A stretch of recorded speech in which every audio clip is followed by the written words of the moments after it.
पैसा राख्ने ब्याङ्क लिएर आएको छु है साथी। ल हजुरहरूले घरमा केटाकेटीहरूलाई खुसी बनाउनको लागि र पैसा बचत गर्नको लागि सिकाउनलाई यी चाहिँ विभिन्न साइजका यस्ता खुद्रुकेहरू आएको छ। हेर्नुहोस् साइजका र विभिन्न कलरका एकदम अब पैसा पनि रिजनेबल प्राइसमा पाइन्छ र केटाकेटी अझै खुसी हुने यस्तो खालको पनि खुद्रुके छ।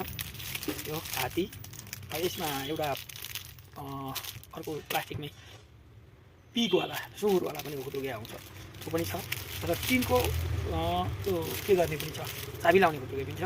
यी विभिन्न किसिमका खुद्रुकेहरू छन्। यी खुद्रुकेहरूमा चाहिँ बच्चाहरूलाई एकदम पैसाको लागि अब फजिल खर्च नगरून् भनेर यसो 2-4 रुपियाँ जोगाएर पछि एकमुष्ट काम लाग्ने गरी निकाल्न दिने हुन्छ। हजुरहरूले आफ्नो घरमा लगेर युज गर्नु बच्चाहरूलाई चाहिँ पैसा बचत गर्ने वातावरण सिकाइदिनुहोस् र त्यो बाट चाहिँ हामीले पसलमा गएर बच्चाहरू चक्लेट खाएपछि दाँत किरा लाग्छ रोग लाग्छ त्यो हरेक कुराहरू जोगिन्छ है।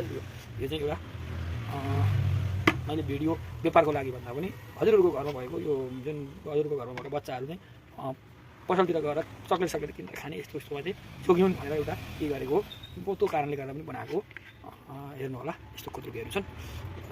सबैलाई मेरो भिडियो मन पर्यो भने अब हजुरहरूले खुद्रुके किनेर लगेर बच्चा बच्चीलाई बचत गर्ने बानी बसाल्नु होला।